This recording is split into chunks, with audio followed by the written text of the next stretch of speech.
All right, we're back here on the JR the Bossman show. Here with former Kennesaw State head coach Lewis Preston, and he's an agent. Coach Preston, how life up there for you guys, man, up there, up North Cobway, man?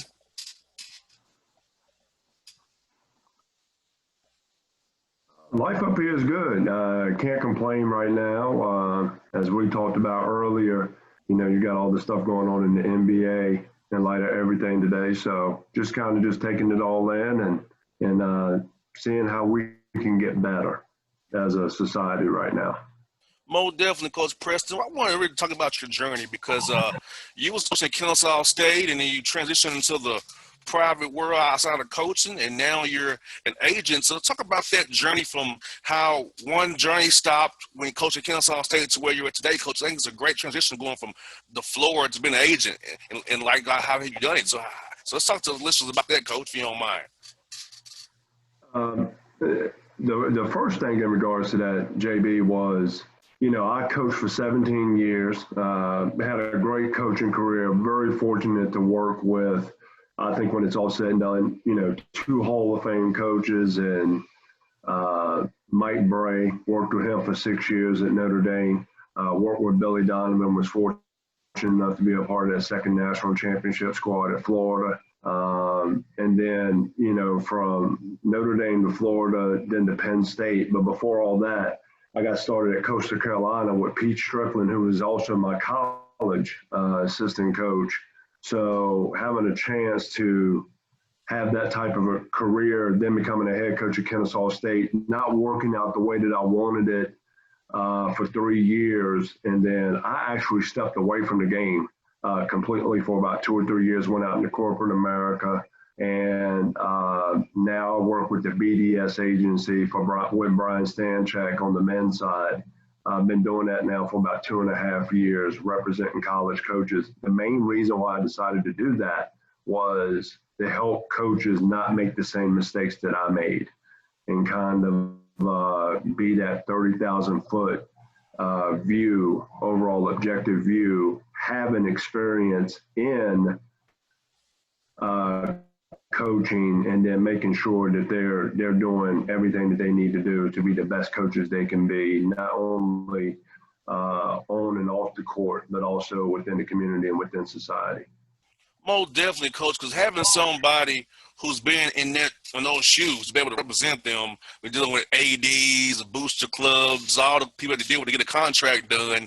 I'm telling you, having somebody who's been in that fray and knows is very crucial, coach. And I think that's a great thing. And because I know a lot of coaches in the business, of course, as you know, and knowing some how the deals come Mm-hmm. around, how they're structured, and they can get tricky. And they try to run game on these guys, but having a guy like you who knows the game to represent them, they can save them some mistakes and sign some bad deals and get them messed up down the road or have their contracts terminated before they want to. So that's great how you can be there Well, to represent those guys out there, coach. yeah, I think one of the main things right now is like everybody's trying to figure out this whole COVID piece, and you're starting to see this with contract extensions and things of that nature. How to try to navigate that. So, I think during these times, especially when there's some financial uncertainty, especially at the collegiate level, how to navigate those murky waters, but also at the same time, making sure that you don't ruin a long-term relationship, uh, and knowing that once again, as my mom and dad would always say, tough times don't last, tough people do. Yes, So yes, this is indeed. one of those tough times. We got to figure out how to get through it. Most definitely. And I noticed this carousel this time around was very light, and I was happy with that because a Mm-hmm. lot of guys didn't lose their jobs. Because the carousel is usually about between 50 and 60 jobs but they open up on a given year. In college basketball this year, Mm-hmm. maybe like 25, 26, 27, which I'm happy for. So I feel like COVID gave some guys an opportunity because this as I do, coach, that sometimes ADs and presidents get very impatient. You give a guy a Mm-hmm. total rebuild job, you only give him 2 years, 3 years to get it done, and he needs to build his own program, correct errors from the last staff, and build it up. And year three, haven't won as much as you want to win, and they firing a guy. So, like, you know, when you're trying to structure a deal, I'm assuming you try to get some protection to allow a guy to actually to build his program out the right way, not rush him 2 or 3 years, he's out of there. And we're doing the same thing over and over again. Yeah, I mean, I think one of the main things in regards to that is if you're starting to really pay attention to collegiate athletics, a lot of times you're not able to go through a cycle of recruiting within that 4 year span before there's changes made. If you're successful, most of the time you're able to move up in the coaching ranks to get a power 7, hopefully a power 5 job. If not, if you're on the other side of it and you're being terminated, it's making sure that you do what's best to not only protect yourself in the short term, but also the long term. I think for us, I think one of the things we've been fortunate is having a young man that I think is going to be a star in the coaching business, a young man, Marlon Sears, who actually just this past offseason, he's the new head coach at Amherst up in the Northeast, up outside of Boston. And I think one of the things that's amazing about that is building those relationships, but also at the same time, you got to control your controllables the best way you know how. And I think what COVID's done, hopefully, to a lot of coaches is to get reconnected, not only with their teams and with their staffs, but also getting reconnected with their families as well, because I think that's very important as you continue to navigate through these times, because as we've seen today, you've got certain things going on right now that I think these are going to have longer term effects as opposed to short term effects. Yes, indeed, Coach. And like you kind of alluded to with the Milwaukee Bucks and the Orlando Magic boycott today's game, and now the Thunder and the Rockets are not going to play, and we'll see what the Lakers and the Blazers are going to do. But it's time, Coach. You know, like I've pretty much used my show since June, Coach, for the greater good of our people, because I'm 33 years old, so I understand, you know, what can happen to a young man in college, to somebody older than me, because, you know, I live in it. You know, my parents grew up in the civil rights era. My parents are 69 and 79 years old. So my parents lived it. You know, I'm the first one in my family to be born for rights. First, it was the Voting Rights Act, Fair Housing Act, civil rights. I'm the first one to be born, and that's 87. My parents weren't born with full rights when they was born. So it's a new day, Coach, and I feel like I've used my show for good to help affect the Atlanta community and beyond via the World Wide Web and the podcast world and the digital world, because the message is clear. It's time for a change, Coach. Right, and if you've paid attention, I do not think there's been an NBA coach who's been as involved as Lloyd Pierce from the Hawks. In regards to social injustice and social change and being involved in the Atlanta community during the protests. I think one of the things about the NBA that they do a great job of is that they have come together collectively and voiced their opinion and continued to put it out in the forefront, because I think right now there is there's a lot of people behind the scenes that want to try to get back to some semblance of normalcy and to try to create some distractions to get away from what the message is. And I just going to continue to go back and say this: we got to keep making the main thing the main thing. And the social injustice that's going on, just watching everything just in our country right now is something that's eye-opening to me, being the father of 2 daughters, you know, living in Northwest Georgia, living in a great community. I'm not going to take anything away from the Cobb County community. I think it's one of the best communities in the state to live in. But also at the same time, you know, you're 33, I'm 49. And, you know, you just don't know on certain things what could happen. So we got to make sure that we are aware of that, and we continue to educate. Here's the 4 words I keep talking about all the time through this, and we talk to our clients about this as well. You've got to communicate, you have to educate, you have to empower, right? And then once you empower, you have to go out and continue to have empathy and compassion as we continue to learn, to grow, and continue to be a part of the change that we want to see in this world. And coach, I had never felt this way like I feel after George Floyd, coach. And I decided, hey, I have a show with a platform that ranges deep. I need to use my voice for good. And coach, I'll be honest with you. Now I'm just gonna say it on the air here. I've lost 4 sponsors. I've been talking about social issues, racial issues. I lost 4 sponsors. I don't care about it because I'm doing this for the good. That shows me about them and where they stand. So long time about the Atlanta Hawks, the Atlanta Braves, and the Falcons is all good. Let's talk about me as a black man. It's a problem. So it shows me where they stand. So coach, I feel like, I've lived it. I've had to be on Medicaid. I've had to be on food stamps. I've had to not have access to health care. All these issues that are in the forefront, I've lived them. So I'm going to speak on them. And, it's about, coach, to my mind, right v. wrong. It's not right versus left. It's right versus wrong. Do you want to be on the right side of history? Wrong side of history. Are you for the people or are you not? So that's where I'm with it, coach. I feel like it's time for us to be real about it. If we want equality in America, we gotta be about it with our actions, not just our words, or just thoughts and prayers, and move on with our day.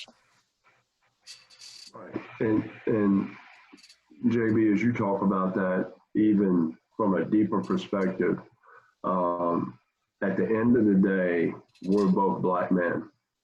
And if you've looked at the statistics, it hasn't been very favorable, but we're also in a day and age and era to where social media is probably at its all-time high. Mm-hmm. So with that, there's a variety of different platforms. I mean, you see what's going on with the NBA, with the equality shirts, with the different things they're doing in the bubble.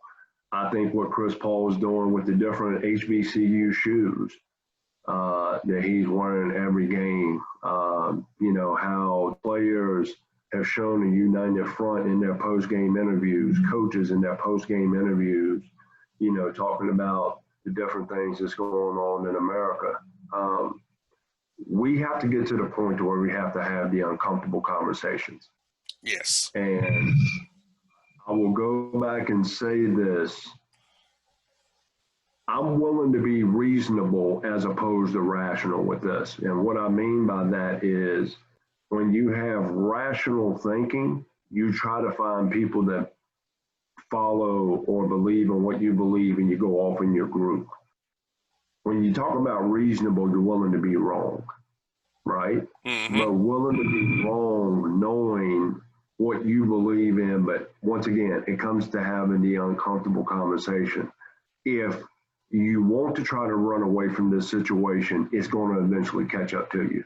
And I don't care if you are a Power 5 athletic director. I don't care if you are a Power 5, Power 7 college president or senior administrator. I don't care if you are a coach, assistant coach, support staff, players. You have to have these conversations. And we're seeing something right now that is so unprecedented that, and I'm talking about with COVID and then with everything else going on, it's almost like a perfect storm of events. Most where definitely. You have to talk, all right? Because if you do not communicate now, once again, I'll say it and I'll say it 1,000 times, it's going to come back to haunt you later on. Because here's what I tell my coaches.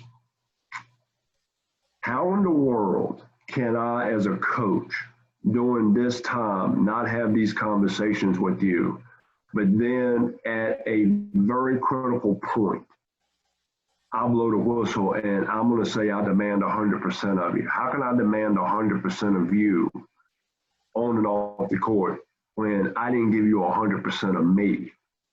Most definitely. When you needed certain questions answered. That right there, and I don't even coach anymore, and I've laid awake at night about that. Because once again, I'm a father, I'm a husband, I'm a brother, I'm an uncle, a cousin, So, I mean, how can you do that? This is something that's, in my mind, is very hard to, compartmentalize.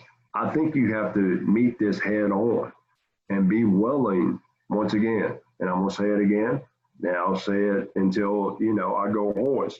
You have to have the uncomfortable conversations. You got that right, Coach. And that's what I've been trying to stress to my white friends. Like, look, it's time to talk about this. You can't run from it no more. You can't hide behind, the Bible or God. This is right and wrong. Now, if you're about that, I'm pretty sure Jesus will be on the side of the protesters. If you're really about that, right? If you're about that life, you tell me you are. You can't hide behind policies. How I was raised. It's right and wrong. It's time to evolve. I'm just gonna say it. Conservative means to keep the same, to conserve, to preserve what it used to be. It's where it's time to progress, not regress. Coach, said it on my show, and I've offended some of my listeners by saying it, but it's just, Coach, I'm at a point, man. I'm doing this for my father, my mother, who are of age now, and can't talk anymore. But I have a platform. As their son, who two parents who grew up, who was alive when Martin Luther King got assassinated, and told me how it was. Now he got killed in Memphis in '68. They both told me how it was. So I have stories for days from my parents who grew up in this area, who can talk to me about how it was. So I feel, Coach, like I've been called now. I've a calling to use my sports platform and what's been given to me by the grace of God and my talents, but for a different cause. Now, still doing what I do for a living, Coach, which is cover sports, but also giving people the life and the real, and how it really is being a black man in America, and how we make this change today and get uncomfortable to make systemic change happen. Right. And I will go back and I will say this as well. I think these are emotional times. Okay. We have to be strategic with the emotion versus logic. And what I mean by that is we all can logically say George Floyd was murdered. I've yet to see a person say that he was not murdered, right? Mm-hmm. So how do we move on from that and not move on to forget about it, but to move on to make sure it doesn't happen again? Now, I have former buddies that I played basketball with that are police officers, right? And in talking to them, they give me a much different perspective, right? But they also give me the perspective of being a black man who's also a police officer. So those things I do take into consideration. And that's the reason why, as I'm speaking right now, once you take the emotion out and you just think logically about this, and I take, this to me is not about politics. This is just about right and wrong. Most right? definitely. And what we're trying to do is teach, the next generation, the Gen Z generation behind us, right from wrong. And that we've seen a lot of wrong that's happened. We've seen a lot of right that's happened during this time too. Because I think with times like this, there's great opportunity, right, to make sure that we don't have history repeat itself. And I think we're living through a form of history that's repeating, and hopefully it doesn't happen like this again in either one of our lifetimes. Yes, indeed, Coach. I can say when I see my little cousins who are 5, 4, and 2 years old, they so innocent and just don't understand what the world they're in. I say, I wish I had their innocent minds. Where it's like I don't sleep well sometimes thinking about, how can I protect them? How can I make sure they're okay? Because there are 3 young little black boys who are growing up in Starbridge, Georgia, not really knowing at their age what's going on around them. But I see it every day. I try to also tell my cousin, you have to talk to him about this. You can't run from him. He doesn't want to, he's scared to kind of think about it because those are his 3 boys, but you have to prepare yourself as a parent and eventually prepare them for that talk you have to give them that, so they can be ready for it. I'm trying to prepare his mind right now, Coach, because it's very key. We like you live in up North Carolina, I live in North Henry County here. So we are in great parts of town, great communities, but reality is if we go A little bit farther out, it's just Georgia. It's just the real Georgia. So we have to be prepared for that as well. So I try to tell my cousin, we have to always have our stuff out on the dashboard there. Don't make any sudden movements, carry ourselves a certain way. So we can always, hey, don't be a threat. Don't present yourself as a threat, because even if you're not a threat, you can also get killed sometimes. But try to listen all things you can where it can go sideways, and don't try to win a traffic stop in the streets. That'll never happen. You got to beat them in court if you make it to court. So let's try to teach my cousins and teach my listeners these concepts, coach. I'm trying to get us to be protected down the road and save us from a bad outcome if we possibly can. And I think with that also, we have to, I keep going back to the word educate, and we have to empower. And I think there has to be a level of empathy and compassion in regards to all of this. Mm-hmm. I think I go back and I think about this all the time. As much as possible, I try to take the emotion out of it, because I would not want to work in a job to where I was paid on the emotions of what my boss or supervisor or somebody was going through on a day in and day out basis, right?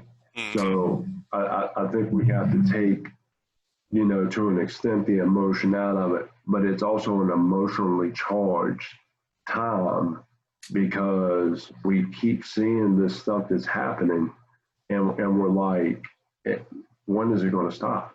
And I don't have an answer to that. And going back to something I said earlier, when you're talking to coaches and you're saying, talking about your white friends having these conversations, I think these conversations to me cross all color lines, because with it, there's a level of vulnerability you have. This might be one of the first times that as a leader, it's okay to say, I don't understand. I don't understand what's going on with this right now. But, if I'm talking to an individual student athlete, if I'm talking to somebody, on my staff, if I'm talking to somebody within the athletics department, maybe you have somebody in your family that's going through it or is going through it. Help me to better understand it. How can I better educate my team through this? What are some examples, historically, that we've seen in regards to this? Because these aren't interesting times. These are horrifying times. Most definitely. We have to come to some type of, I'm trying to find the right word here. We have to, balance isn't the right, we have to come to a mutual level of respect for human life. Most at the end of the day.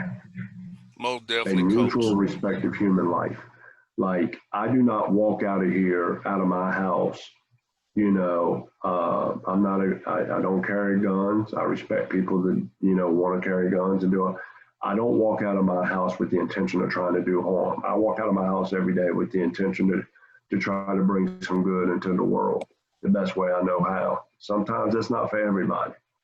Sometimes people are just in a different place, but I think another important thing we have to do is meet people where they are, and then try to help elevate from that, particular spot of where they are. Once again, we can lead people to, you can lead a horse to water, but you can't make him drink. Sometimes you can give all that you can, and then some people just don't want to accept it. And with that, you got to have the intelligence and the wherewithal to know when to move on to the next one. Because there's always, to me, going to be a next one out there. That's what I loved about coaching. There's always a next one that you can go out and have the opportunity to help change their life and impact their life and help to watch that light bulb come on.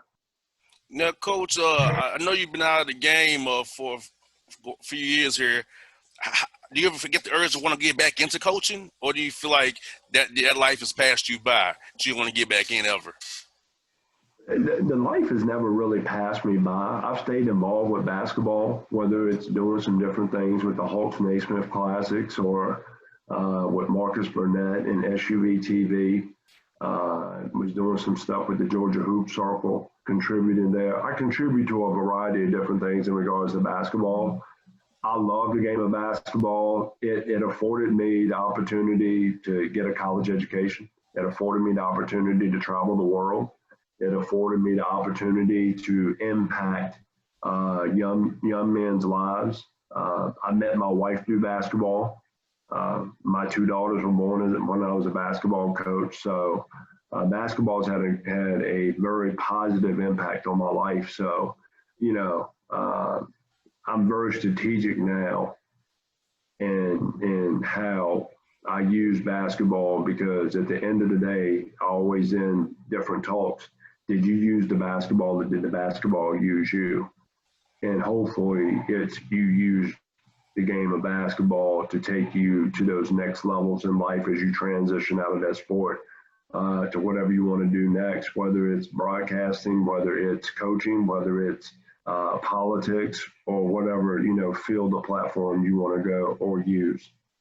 Now, Coach, the real a lot of MVPs of being a coach is the coach's wives. So, let's talk about how your wife has supported you and your daughter supported you, because I know that's really the untold story of a coach, is how the wife holds down the home while the coach is out recruiting, traveling, game planning. Let's talk about how important a coach's wife is to the coach being successful as well. I always tell people that a coach's wife is and that's the right way to put it. They're the real MVP, because, we get to hide behind four walls when things aren't going well. And I can walk in my office at 6 a.m. and don't come out till 11 at night. I can control that. But, they're the ones that have to take the kids to school. They're the ones that have to go to the grocery store, or historically. I think we've evolved to a better point now to where as men, we're more involved in regards to those duties, especially during COVID. But, they hear more of the rumblings than you do. And then another part, as coaches, we kind of tune that out for the most part, knowing that part of signing that contract is, there's going to be some Monday morning quarterbacks, some armchair quarterbacks that all have the answers. But they're also the same ones that are never willing to put themselves on their sideline for 40 minutes and see what it's really like to try to control an environment. So, yeah, because I tell you what, I can only imagine how coaches' wives have to deal with all the ups and downs, and you come home mad after a tough loss on the road or a trip, and just having the support of your kids and your wife to come to kind of make you forget about it for a few minutes about what just happened. Because having that support system in the home, man, is so important. Now, I just admire coaches' wives and what they deal with and how they keep the home stable and steady while the coach tries to make it right on the court for his program and his young men. No, and not only are they basically, in a sense, kind of like the moms to the players that you bring into your program, but they also are the mother to your children. They carry on a lot of responsibilities that I think are not highlighted the way that they need to be highlighted when you start thinking about a coach, whether they're successful or not. It's just a lot of the a lot of the responsibilities that a wife takes on. They kind of take on your identity as well. So, as much as we talk about, hey, coach, are you okay? I don't think we talk enough about, are our wives okay? Are our children okay? Because, I have a 17-year-old and a 15-year-old. Those can be some very interesting times in young people's lives that where there's a lot of stuff thrown at them. Yes, and then indeed. When you have a parent that's a public figure, a lot more stuff can be thrown at you. You got that right. And, Coach, what's a blessing about it, is that, hey, you're impacting young men's lives. So let's talk about that part of the equation of coaching, impacting a young man's life, helping him become a great husband, father, worker, whatever. After that ball gets to drop, and using that basketball, use them for better. So let's talk about helping these young men that you've coached over the years grow into being, great men in a society as they are right now. I think one of the main things that I enjoyed about coaching was the relationships. We always put a game plan together on how we were going to develop them on and off the court. But, the main goal was to make sure that they would be productive men in society in some way, shape, or form. I've always felt that one of the greatest compliments you could ever receive is when a player, lets you know, hey, you're getting married, get a wedding invitation. Um, you're actually in a player or assistant coach's wedding, baby announcements, things of that nature. I think those things resonate because we all talk about the 2 to 3 to 4 years, but you really want it to be a 40 to 50 year relationship. And that to me is the main reason I feel like a majority of coaches coach, especially within my age group. I think another thing that we have to look at now is how are we preparing, our future generation of young people that are players, in regards to those next steps. How are we helping them? If we haven't learned anything from society, you have to understand the value of change, because if you don't change, you're going to become obsolete. And we're always evolving as a society, whether we want to admit it or not. So hopefully we're evolving in the positives and not, evolving in a negative way. Now, Coach, this is one question that my listeners wanted me to ask you. I want your perspective on this. Coach, what's the difference between when you're working as an assistant coach vis-a-vis being a head coach? So if you can break down for my listeners, the difference between when you're an assistant and then when you actually become a head coach, how responsibilities are divvied up based on in each role there. I'll keep it very simple. As an assistant coach, I made suggestions. As a head coach, I made decisions. Most Those two definitely. words, suggestions versus decisions. If it's a good decision, you look like a genius. If it's a bad decision, you're going to take the brunt of the hit. I always tell people the common denominator between, coaches, we have records, and whether we like it or not, some people say your record says who you are, as a coach and everything. And sometimes you don't understand all those circumstances that go into it. But the main thing is definitely the suggestions part versus the decisions. I think when you start to put your staff, I think it's the most important thing you can do as a head coach is have the right staff. And then having that right staff to be able to delegate the responsibilities to where as you're taking on other responsibilities within your program, whether it is speaking to the Kiwanis Club or the Rotary clubs and things of that nature, that everything on the practice floor, in the film room, study hall, class checks, that all those things are still being done and you don't miss a beat.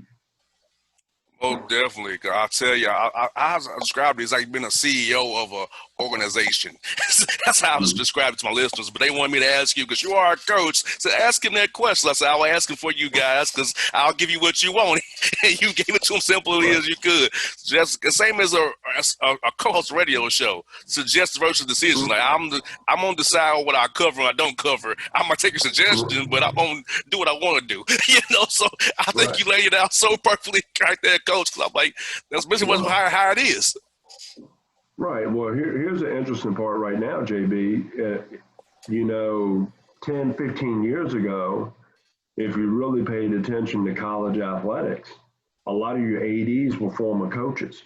When you start to look at college athletics now, especially at your Power 5, Power 7 levels, a lot of these ADs are development. They know how to raise money. They're not necessarily former coaches. They study sports. They necessarily play them. So that's where you're starting to get more the business mindset of the CEO terminology and things of that nature. And then a lot of that also has to go back to when we had conference realignment and the money started to get really big. Felt like you needed more business people as opposed to, once again, having those former coaches. And I think with that, you've had somewhat of a disconnect between your administrators that are more money people as opposed to understanding, what coaches go through. So, and I think that's something that as we continue to evolve, hopefully to get back to that side of having athletic directors and administrators that have experience with that respective sport, as opposed to just watching it and then trying to make those decisions without knowing what a coach really goes through those different seasons. Got two more for you, Coach. And first one is about the money as well, Coach. A lot of non-conference schedules for the lower major schools are in jeopardy because of COVID. So Mm-hmm. and you coach at Kennesaw State, so you probably had to raise money, play guarantee games and money games. If those games are not available to fund athletic departments and fund the non-revenue sports, how are these schools going to survive sports-wise through COVID if there's no non-conference games for men's basketball, women's basketball, and also football? Because I fear for those universities who depend on those opportunities to make money for the university, and now with COVID, they might not have the opportunity to do that now. So how you feel about that? How's it going to shake out now with those schools having been in this precarious predicament right now, where the money may not be committed this year to fund everything? I mean, it is it is a tumultuous time right now because you have decision makers or decisions that have to be made if those dollars are not able, to be, found through playing your guarantee games and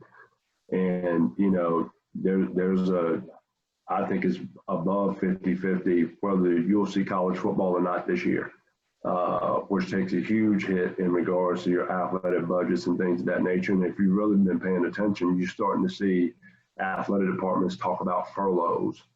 I just saw that the other day with Clemson talking about furloughs. And that word right there, or layoffs, things of that nature. So it's very concerning right now, and hopefully we can correct this and understand that this is an unprecedented time, but there were things along these same lines that happened back in 2008 with the financial crisis, and once again, hopefully we can learn better moving forward in regards to that. That's what I got for you, Coach. I wanted to ask you about Coach Peel, Randy Peel. He's the guy who brought us together. Yeah. He told me to reach out to you because you was a great guy. We both here in the Atlanta area, so he wanted to make a point that we connected. So tell us about Randy Peel, how you know him, and what he's meant to you in your career, and stories you have about Coach Peel and what his love for basketball. You know what? Coach Peel is one of the hardest working coaches I've ever been around. What I love about him is what you see is what you get. I grew up, you talk about your parents grew up in the civil rights era, mine did too. My dad was a crane operator and a custodian. So honest days work for honest days pay, and when you talk about Randy Peel, that's what you see. Loves giving back and pouring back into young people. Has stories for days. I love going back and talking to the people that have come before me to help pave the way and talk about how they had to adjust to how times have changed. I mean, you think about Randy, he started in this business when there was no rules to where you have rules. You used to be gone. I remember when I first got into coaching 17 years ago, we'd be gone literally the whole month of July recruiting, and so you pack up bags and, you have a Nike bag packed, loaded to the top. Like, all right, I got to try to figure out how to get 10 changes of clothes in here. And then, you either using the hotel wash machine or whatever. And it's amazing how it's changed, but the game's still the same because you got to figure out how to put that ball in the basket one more time than the opponent does. Most definitely. Most definitely. But Coach Preston, this has been an honor to talk to you. It's been great. It's covered a lot of ground here today with you. We got to do this again real soon. And I hope to come up there and see you guys real soon. We get have some lunch one day when it's safer out, I guess. We gonna have lunch somewhere around here one of these good days here, Coach. And you know what? You come up to this area, I'll take you to a good spot. And then when I come down to Henry County, you take me to a good spot down there. We'll even it out. Yes, indeed, Coach. Hey, Coach, thank you for your time. It was a pleasure, man. JB, the honor was all mine, and I look forward to talking to you again soon. All right, Lewis Preston here on the Bossman Show.